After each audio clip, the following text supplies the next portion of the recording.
Universidad Nacional Autónoma de México.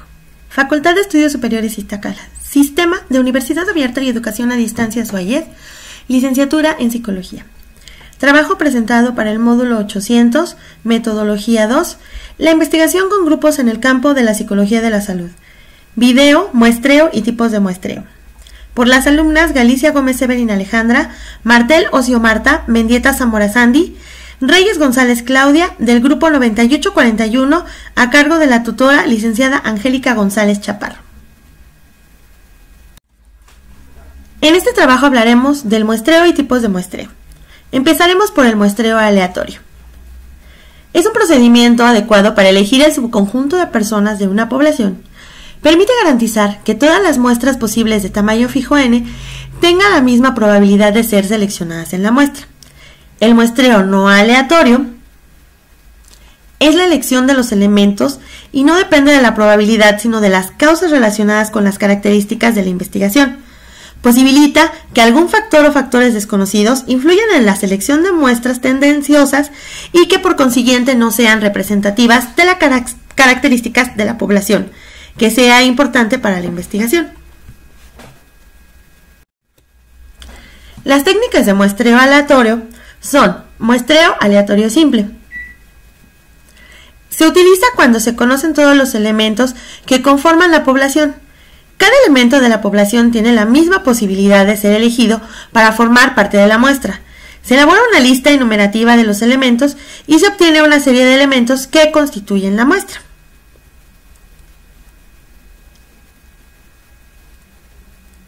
Por ejemplo, una escuela primaria tiene 740 alumnos y se requiere extraer una muestra de 120. Mediante el muestreo aleatorio simple, se enumeran los niños del 1 al 740, se sortean 120 números de entre los 740 y la muestra estará formada por los 120 alumnos a los que corresponden los números obtenidos.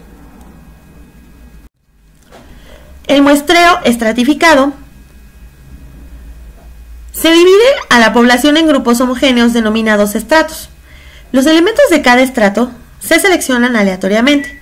Esta técnica de muestreo resulta apropiada cuando la población ya está dividida en grupos, porque refleja de forma más precisa las características de la población y permite efectuar comparaciones entre los estratos conformados. Un ejemplo sería si se desea aplicar un test en una empresa para ver el estrés laboral al que están sometidos los empleados del área administrativa. Primero se divide a la población en estratos tales como hombres y mujeres. Si la población consta de 52% de mujeres y 48% de hombres, una muestra estratificada de 100 participantes consistiría en 52 mujeres y 48 hombres. Las 52 mujeres se seleccionarían al azar del grupo disponible de mujeres y los 48 hombres se obtendrían aleatoriamente del grupo de hombres. Ahora hablemos del muestreo por conglomerados o racimos. Este se utiliza cuando no es posible obtener una lista de todos los elementos de la población. Su empleo es adecuado si la población es muy grande y dispersa. Los conglomerados se caracterizan por ser homogéneos entre sí, pero internamente presentan un alto grado de heterogeneidad en sus componentes. Un ejemplo sería si se desea realizar una investigación sobre infecciones de transmisión sexual en las universidades de la Ciudad de México. En este caso se utilizan como unidades muestrales los alumnos, así como las universidades que se encuentran en la Ciudad de México. Se ubican como racimos las universidades de la ciudad, son elegidas aleatoriamente y los investigadores y o entrevistadores entonces hablan, entrevistan y aplican instrumentos con los alumnos de las universidades seleccionadas. El muestreo polietápico. Muestreo en el que se procede por etapas. Se obtiene una muestra de unidades primarias, más amplias que las siguientes. De cada unidad primaria se toman para una submuestra unidades secundarias y así sucesivamente hasta llegar a las unidades últimas o más elementales. Puede considerarse como una modificación del muestreo por conglomerados. Ejemplo. Sería el que nos condujera, por ejemplo, a seleccionar una muestra de pacientes con diabetes, personas mayores de 20 años de la Ciudad de México, de acuerdo con el siguiente proceso. 1. Seleccionamos al azar 5 delegaciones de la Ciudad de México. 2. En cada delegación seleccionamos 3 instituciones de salud. 3. En cada institución de salud elegiremos aleatoriamente uno de los grupos ayuda para pacientes diabéticos y al final, en cada grupo de ayuda, seleccionaremos 15 sujetos al azar, con lo que habremos seleccionado una muestra total de 225 pacientes diabéticos de la Ciudad de México. El muestreo sistemático. En este, los elementos se seleccionan de la población en un intervalo uniforme que se mide respecto de tiempo, orden o espacio. Se emplea si existe una lista ordenada de los elementos de la población o cuando se sabe cuántos elementos componen esa población. La técnica consiste en tomar cada elementos de una lista que contiene todos los elementos de la población, eligiéndose al azar el primer elemento de la muestra. Para determinar el valor K se realiza el cociente entre el tamaño de la población N y el tamaño de la muestra. Por ejemplo, si se tiene una población de 150 personas y se desea tomar una muestra de 30, entonces tenemos el K igual a N población entre el tamaño de la muestra, que nos quedaría 150 sobre 30 igual a 50. Esto es, cada 5 personas se toma una y se puede elegir por cuál comenzar.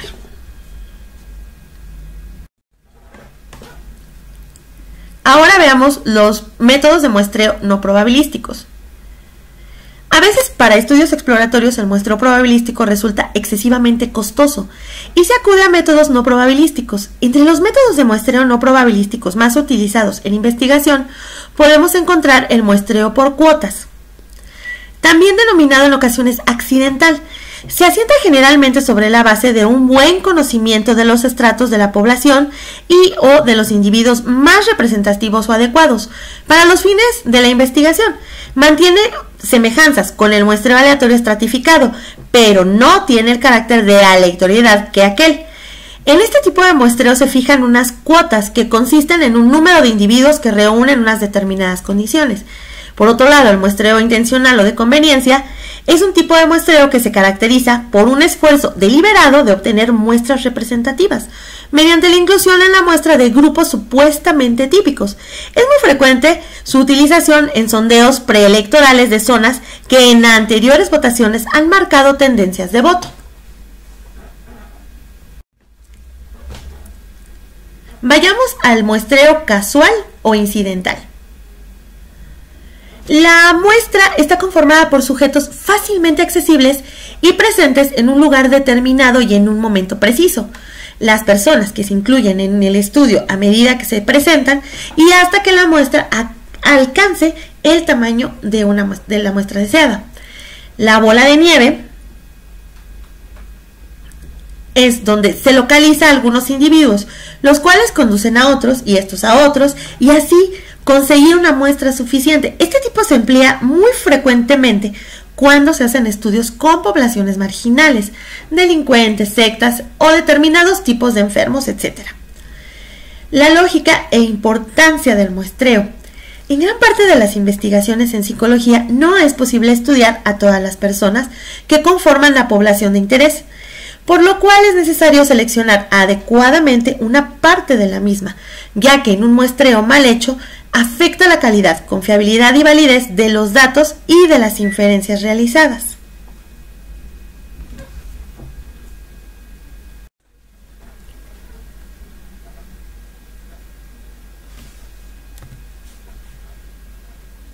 Vayamos al universo. Esta es una serie real o hipotética de elementos que comparten características definidas relacionadas con el problema de la investigación. La población es un conjunto definido, limitado y accesible del universo que forma el referente para la elección de la muestra. Es el grupo al que se intenta generalizar los resultados del estudio. Comprende todos los elementos, personas, grupos, objetos, etc., que representan características comunes que se definen a través de criterios establecidos para el estudio. La muestra es una colección de individuos extraídos de la población a partir de algún procedimiento específico. Para su estudio o medición directa, una muestra es una fracción o segmento de una totalidad que constituye la población. La muestra es en cierta manera una réplica en miniatura de la población.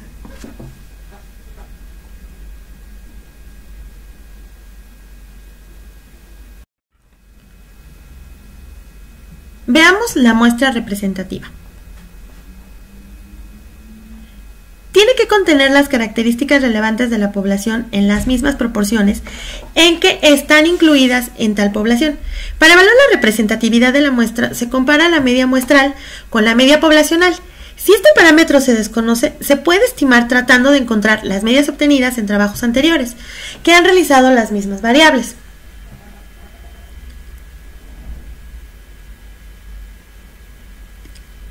Ahora, en la unidad de muestreo, un elemento se convierte en unidad de muestreo en el momento en que se encuentra disponible para su selección, en el instante en que es viable su selección práctica como fuente de datos o de información. En los criterios de inclusión se debe contar con todas las características que deben poseer las unidades de observación para ser consideradas como una parte de la población de estudio. Debe cumplir con los criterios de interés para el investigador. Ahora, los criterios de exclusión es descartar la población que no cuenta con las características que deben poseer para la realización del estudio. Son los criterios que no se incluyeron en los criterios de inclusión, es decir, son las condiciones que inclusive con los criterios de inclusión excluyen.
Para abordar el concepto de probabilidad es preciso partir de una serie de definiciones previas: experimento aleatorio, espacio muestral, suceso o exclusión mutua de sucesos. Experimento aleatorio es toda operación o proceso cuyo resultado no puede ser predicho con certeza. El ejemplo habitual de un experimento aleatorio es el lanzamiento de un dado, en el que resulta imposible predecir qué número obtendremos, o el de una moneda arrojada al aire ante la cual no podemos estar seguros de si saldrá cara o cruz. También pueden ser experimentos aleatorios otros fenómenos que están presentes en la realidad educativa. Por ejemplo, si un conjunto de alumnos son examinados sobre un determinado tema y para ello se les presenta dos cuestiones con 4 posibles respuestas cada una, por ejemplo, A, B, C y D, el resultado de su elección no puede ser pronosticado con seguridad de que ese pronóstico se cumpla. Tampoco podríamos predecir con certeza cuál sería la puntuación de un alumno al que administramos un determinado test. El espacio muestral, por su parte, es el conjunto de todos los resultados posibles de un experimento aleatorio. Constituye el espacio muestral de ese experimento. Para la realización de este trabajo y para conocer más acerca del tema, dejamos estas referencias y los videos que fueron consultados para la realización de este. Agradecemos su atención y esperemos que les sea de utilidad esta información.